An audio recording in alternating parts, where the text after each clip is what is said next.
All right. Thank you, everybody, for coming online. I'm sorry for the delay, and those of you who are in the room here in DC, thank you for coming. Today I'm going to talk about some results from an experiment that we did using the NOAA Twin Otter back in a year and a half ago. This is partly due to some funding from the Climate Program Office, the AC4 Program Office. So this is Ken Mooney is in the room, and Monica is listening. So I want to thank them for their efforts. I want to thank Jenny Plant because she's the one who really worked up the analysis that we did here, and her supervisor Eric Court also had a lot to do with what we're doing and the analysis that I will show today.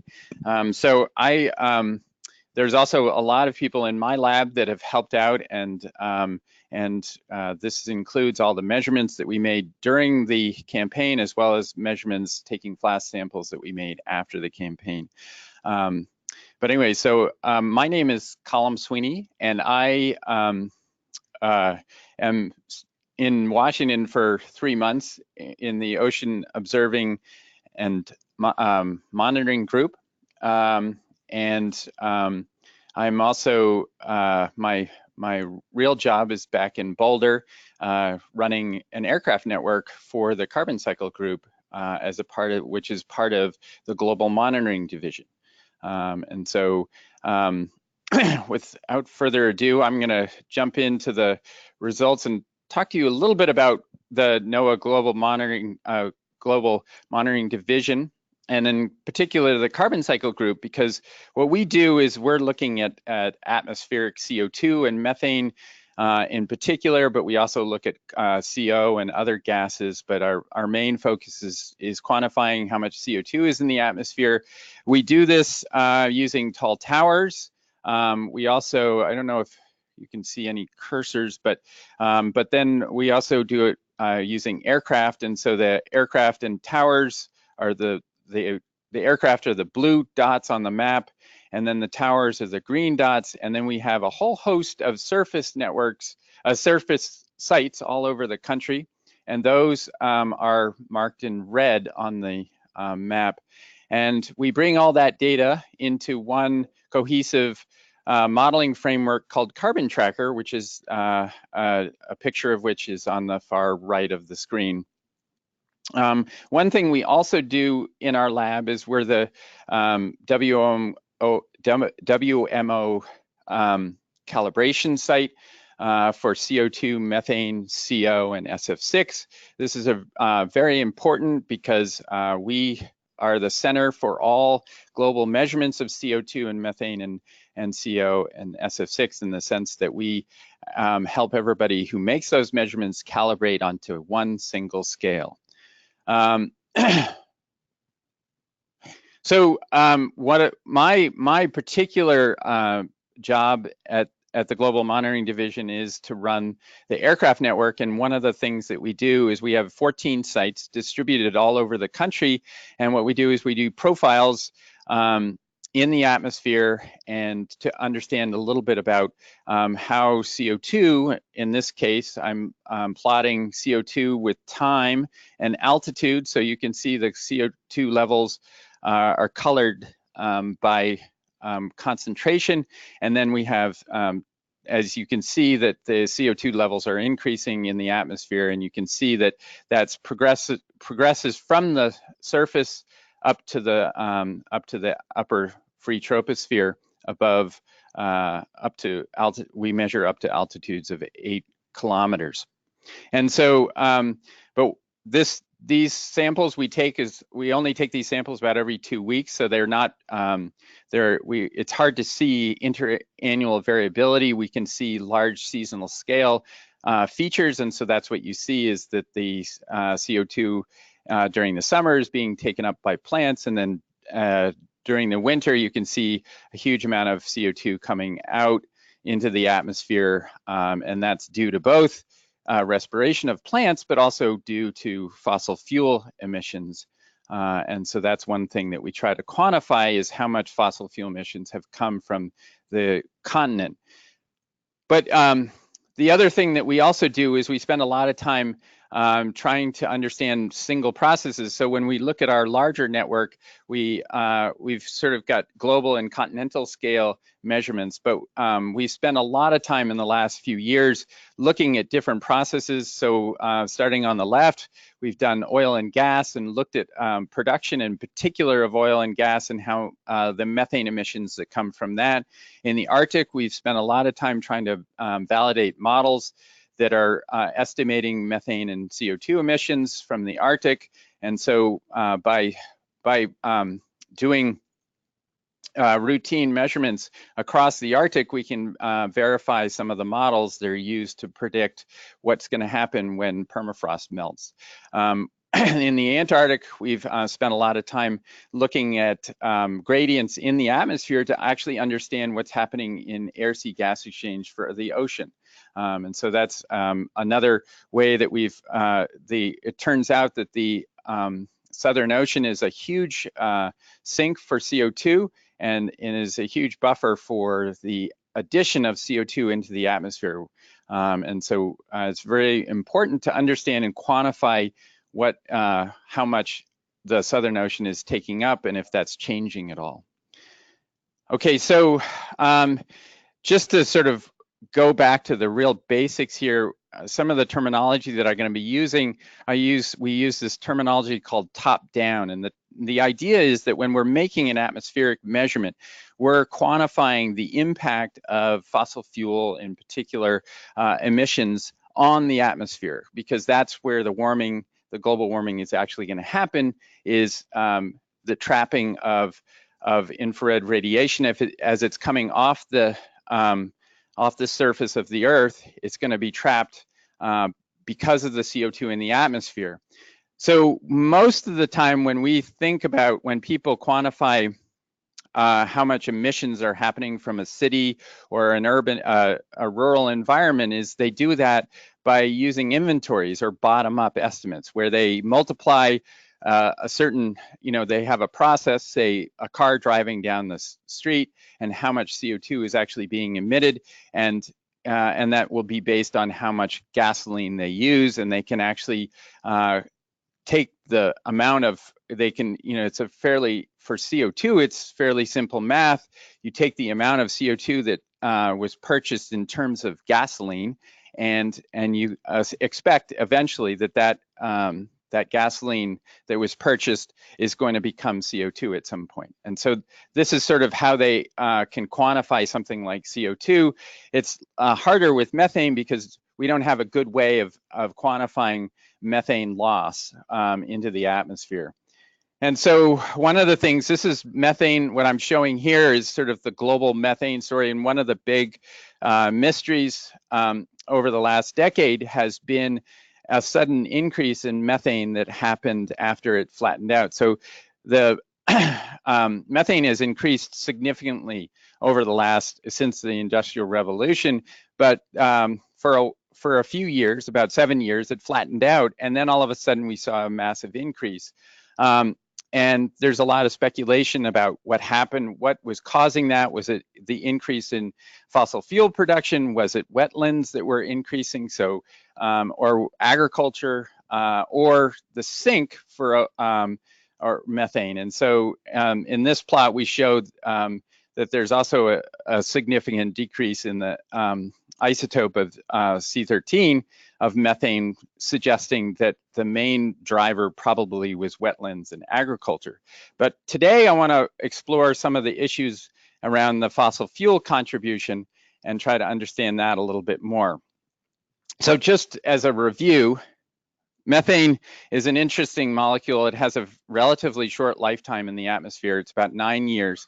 And the major sink of methane in the atmosphere is OH.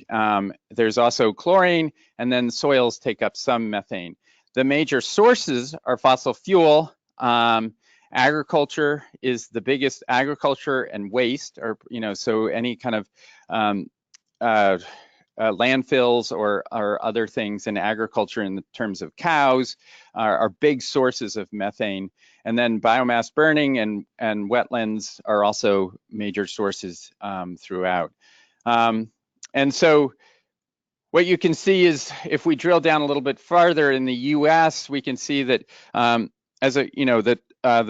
big sources of methane globally are wetlands and agriculture, whereas fossil fuel is not as big a contribution. But if you look in the U.S., the wetlands is significantly less, and the fossil fuel is significantly more.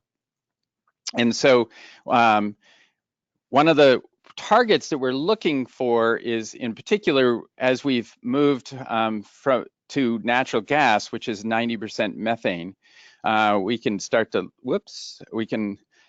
start to look at this is going to come. I'm sorry for those who haven't who are not in the room. The screen went blank, but anyways, so one thing that we've seen in the U.S., so this is production of in thermal units of petroleum and natural gas over the last decade. And what you see here is that the two biggest producers of petroleum and natural gas are United States, Russia, and Saudi Arabia. And what you can see is that both Russia and Saudi Arabia have had very stable production of both petroleum and natural gas, but United States, because of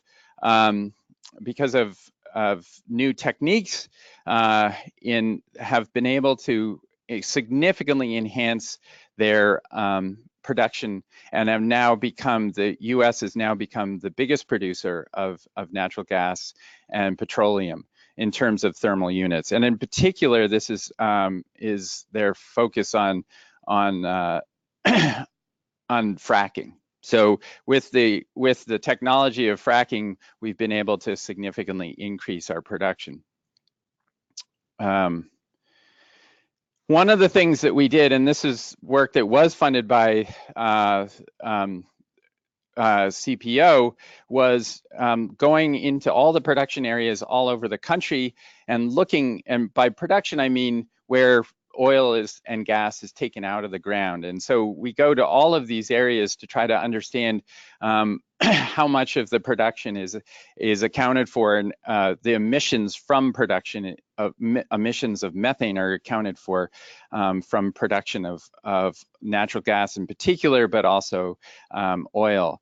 And so we went to about 40% of the, we ended up going to about 40% of the, or areas that account for about 40% of the total natural gas production, 70% of those of the shale gas production areas. So shale gas is just is a much harder process to get. This is where the fracking comes from. When you go into shale, it's pure rock, and so you actually have to fracture the rock to get that gas out, and so it's a big process. And so, but the point is that we covered a huge amount of area, and through several different studies, and it was really successful in the sense that it really showed us that the previous estimates by the EPA of production in particular were almost, we found that they were underestimated by almost 50%. And in an aggregate study that we did with the Environmental Defense Fund, we found that the EPA estimates of methane from natural gas and oil production were underestimated by about 40%. So that was a big finding, and it's helped us sort of understand what the real impact of natural gas is, because natural gas is supposed to be a very efficient fuel, but if you're leaking the natural gas from the wellhead all the way to the meter, so the meter, this is sort of the process, and unfortunately, I don't know why this doesn't work, but if, is there a, I wonder, sorry for those who are, is there a way, their cursor? Yeah, okay. Doesn't point. That's fine. So one thing that you can see from this diagram below is that we start from the wellhead and you move the natural gas all the way to the meter where just before your house. And so there's lots of places in that process where you can lose natural gas and put it into the atmosphere as methane.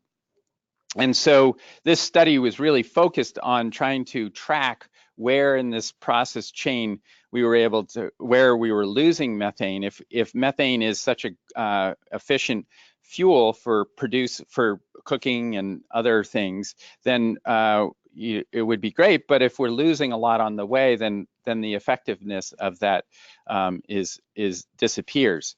So one of the things the study didn't do was get the end of the line where we distribute. It really wasn't able to quantify how much methane was being lost as we move from the city gates to your home, and in particular to your stovetop or water heater. And so that was a big part of the budget that they had not been able to quantify. And I want to sort of step back, because one of the things that we're trying to do here is, eventually, in the next very shortly, we have to reach a point where we have zero emissions of any greenhouse gases, CO2, methane, and so to get on that, we're currently not on that trajectory, but getting at the urban part is really important. And so when you think that 50% of the population lives in urban environments and 70% of our anthropogenic gases are emitted from urban environments, you really have to think that this is one place to start, is to really focus on cities. And we expect by 2050, when we should be emitting zero, we should be emitting zero CO2. It's not that we're stabilizing. We need to be net zero emissions of any kind of greenhouse gases by 2050. And at that point, 65% of the population will be in cities. So what do we know about emissions from cities? So the CO2 inventories all say that we're pretty consistent. What we see is there's 4 different inventories that I'm showing you. All of them suggest that the populated areas are where most of the CO2 is coming from, and they all seem to vary by about 8%. That's not too significant when we consider what methane is doing. So this is the methane inventories. This is just a spatial picture, but what I want you to focus on is that in particular the 2 inventories on the left of your screen, we have these 2 different EDGAR inventories, and they're basically 2 different versions of the inventories. But what you can notice is that in the initial inventory, we had a lot of methane emissions coming from where there are urban populations, and that was because the inventory was driven to some extent by the population. But based on the study that I showed you before, where we found that a lot of emissions were coming from the production areas, they moved all the emissions out to the west of those. So on the East Coast here, they moved most of those emissions out to the west, where the actual production or the wells are. And so you can see also on the far right, the EPA estimate, which is the newer estimate, and they've done the same thing. They've moved all the emissions out to the more rural areas where they're taking the methane out of the ground, basically. And so the question is, which one of these things is right and what makes sense? And so what we did was we did a campaign where we had 120 hours of flight time with the NOAA Twin Otter, which allowed us to do about 20 different research flights. And we measured methane, CO2, and carbon monoxide, as well as water vapor. We had an Aerodyne ethane instrument, and ethane will become important in a minute. And then we measured winds and several other things. We also took flasks to be able to keep track of a lot of other species and to try to understand a little bit more about the processes that were happening in each one of these cities. So on a typical, this is sort of a typical flight. In particular, we started in New York and we circled around New York and then went up to Springfield, Mass, and then down to Providence, Rhode Island, and then back up to Massachusetts.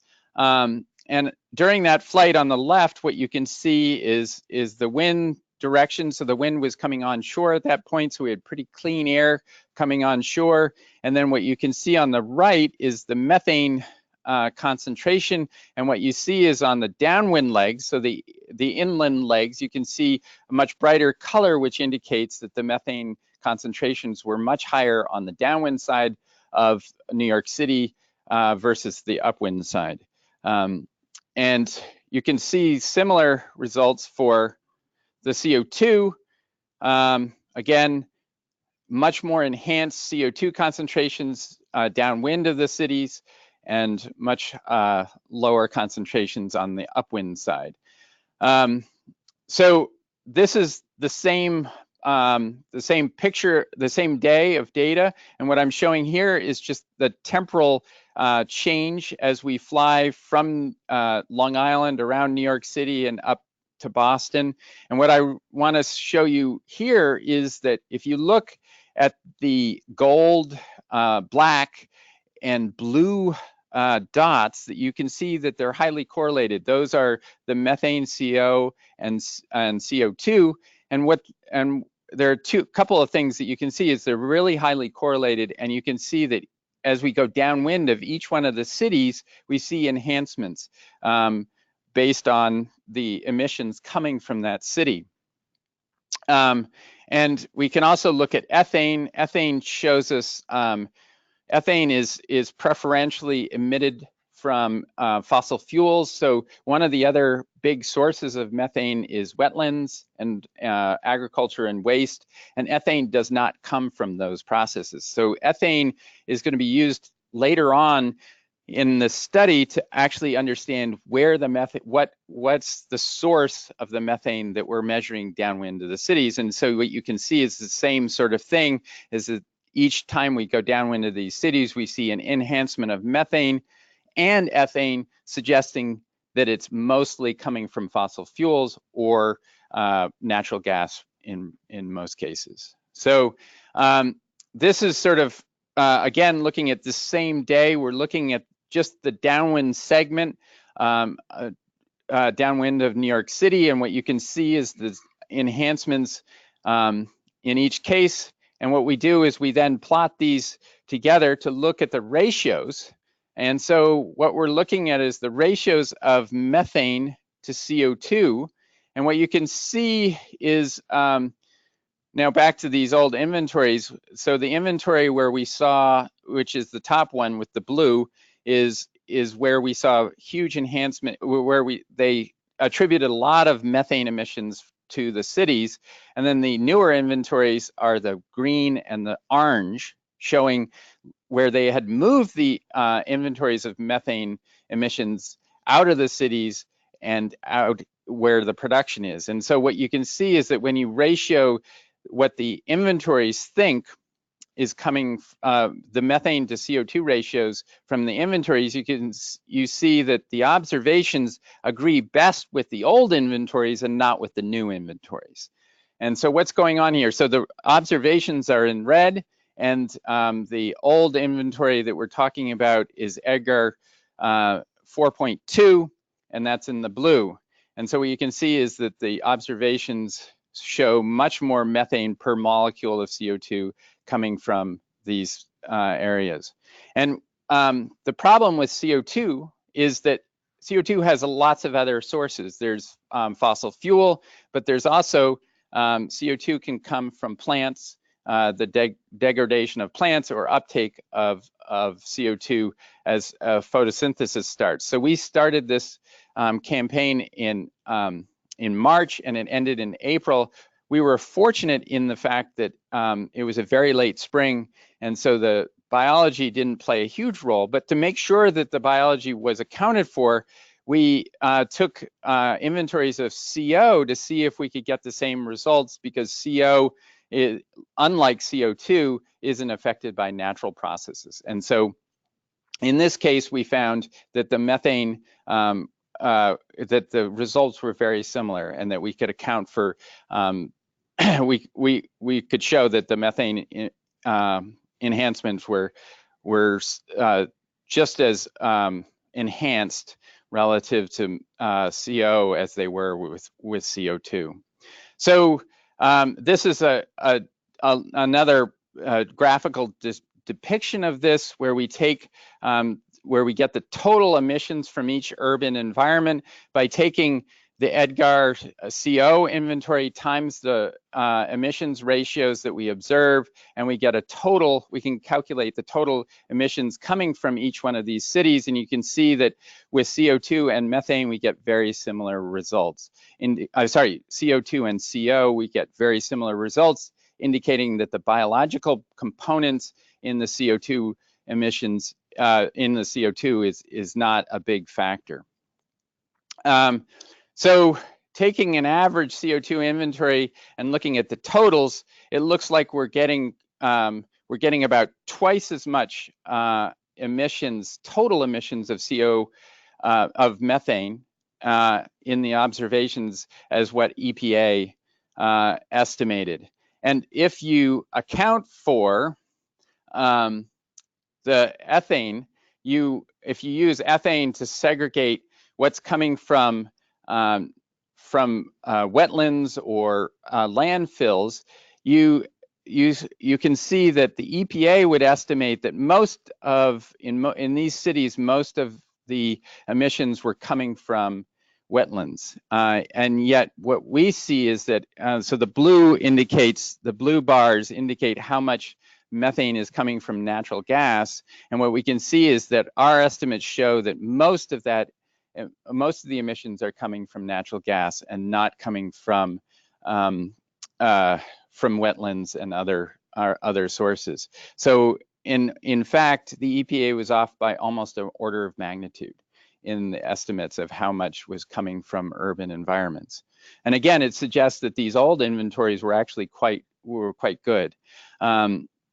So how do we know the one of the things that we struggle with is, as I said, ethane is a big indicator, allows us to make this estimate of what's coming from natural gas as opposed to what's coming from the wetlands. And that's because we know exactly how much ethane is in the distribution lines, because it's actually an indicator of how good that natural gas is. And so the BTU efficiency of the natural gas that comes to your stove is monitored continuously by the gas companies. And so it's a great tracer for us to be able to sort of disaggregate what fraction of the methane is coming from natural gas as opposed to these other more natural processes.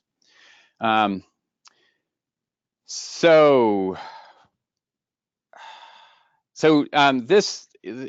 we were able to do in the airplane was to cover the whole entire Northeast, but other studies have gotten similar results. Catherine McCain, who is actually in my group in Boulder now, did some measurements in Boston and found very similar results, where she found that a lot of the methane that was being emitted in Boston was coming from natural gas. She also showed that the emissions were quite a bit higher than other inventories. And then here locally around DC and Baltimore, Run et al. Had shown as well that the methane emissions were much higher, but wasn't able to show that these were coming from natural gas necessarily. So the one thing that I'm not giving credit to EPA for is that, and I should, is that basically what I showed you is a distribution system where you pull methane out of the ground and it eventually goes and gets processed and eventually then goes through a meter and then eventually finds its way onto your cook stove. And what we're finding is that the inventories stop at the meter. They don't actually go into most of the inventories that EPA has for methane emissions don't account for the fact that your plumber didn't actually tighten the pipes, and that your that your water heater, when it cycles multiple times, can actually emit a lot of methane as it's producing hot water.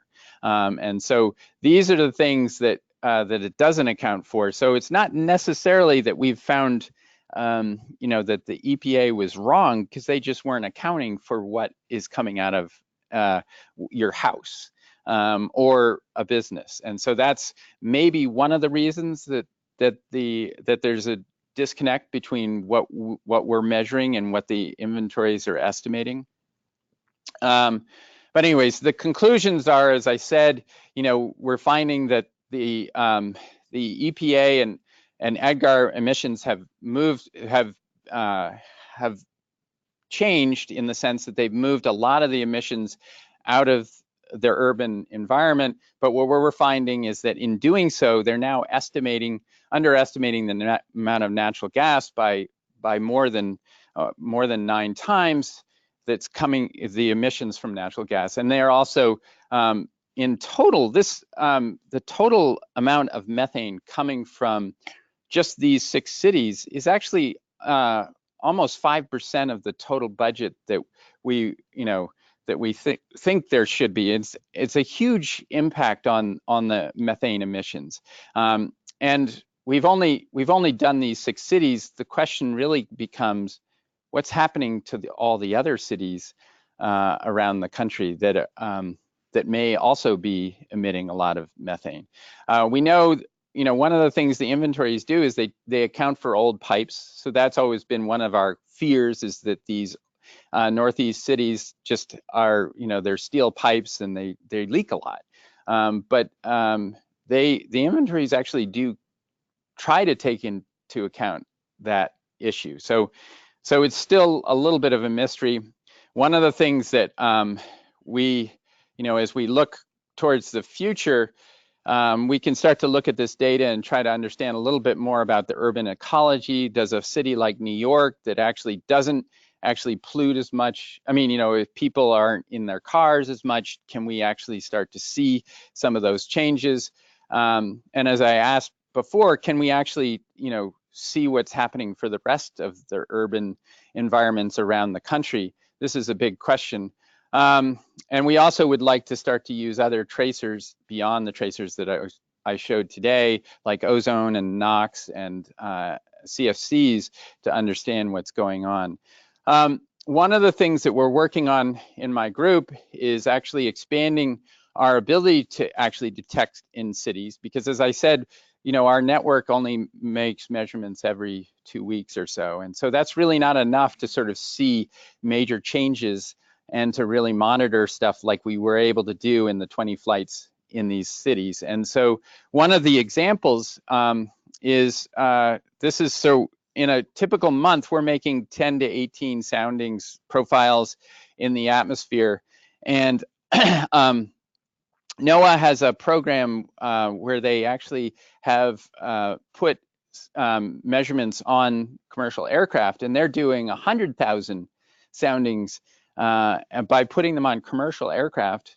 And so this is something that we're exploring, is actually putting our instruments on commercial aircraft to get multiple soundings per day in major urban environments. Because when you fly into some place like JFK, you're making essentially the measurement that we made with our small twin otter.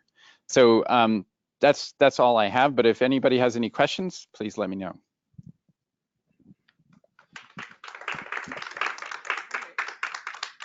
Thank you very much for that presentation. And we have one mic today that we're sharing. So this is for the benefit of our online audience, but does anyone here in the room have any questions for Colm? Okay, I'll just. Thanks, Colin. Did you have an EPA partner in your study, or what's their reaction to what you're telling them you found? Well, I mean, I think their reaction is part, you know, sorry, their reaction. Are we actually getting sound? It's for the online audience. Yeah.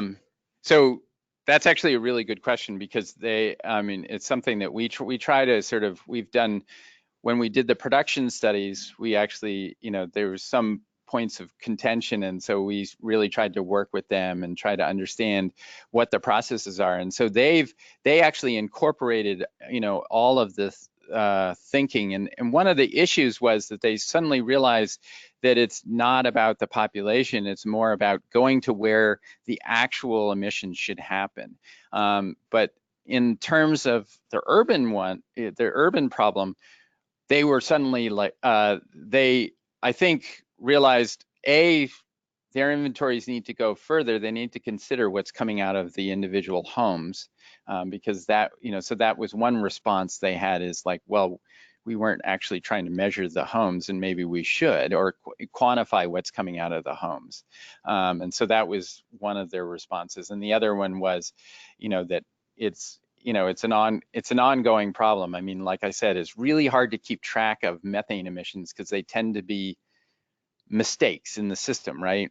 And so, you know, that's the real hard thing. Like with CO2, we know exactly what's being emitted because we have a metric, which is the economy is telling us, you know, we know that people are buying gas, and so we know that it's being burned. With methane, we can't count on that metric. So. Do we have another question? Thank you, Colin. Fred Bransky. I was going to ask that question, but I'll ask another question. You were talking about expanding the network, if you will, or the observation studies and stuff. But is someone actually looking at modeling, taking the results, looking at age of infrastructure and other kinds of things, and looking at using a modeling approach to predicting or what the total emissions kind of look like for other cities? Yeah, so that was the main thing that we actually did in the for the other components upstream. So in all that, you know, we looked at each component and we're able to sort of get, you know, improve the models. So I think the next phase is to actually do, as you say, in the urban environment, is to sort of try to you know, pull apart which is it? Is it the pipes that we're not accounting for? You know, I think they have a model that they're using right now, which is basically the length of the pipe, the type of pipe, and the age of the pipe. But they're, you know, so that's certainly being done. But I think what we need to combine that top down and the bottom up kind of thing, and sort of really zero in on what it is that's where the problem is, because we don't know if it's the pipes that are the problem. Are there similar studies in other countries, perhaps? That's good. You know, so the U.S. has really been, they're just starting to do this in Europe. And, you know, based on, you know, we led mostly by the Environmental Defense Fund. They, you know, it was a real huge deep dive that they did, and they're now funding a whole bunch of similar efforts in Europe to try to figure that out. So maybe they'll help us out. Great. Any more questions in the room for now? Okay, I will check our online questions.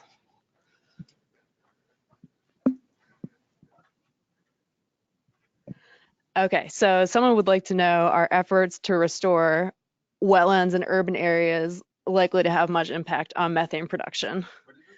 Restoring wetlands in urban areas, will that have effect on methane production? Well, so actually that was actually one of the interesting things about this study, is it actually showed us that the wetlands isn't a very big contributor. I mean, it certainly will help, but that the majority of the emissions that we're seeing are from the fossil fuel. So that was actually, I mean, that's a good question, and And that was one of the neat things about the study, is we actually did determine that the wetlands isn't a huge part of the problem.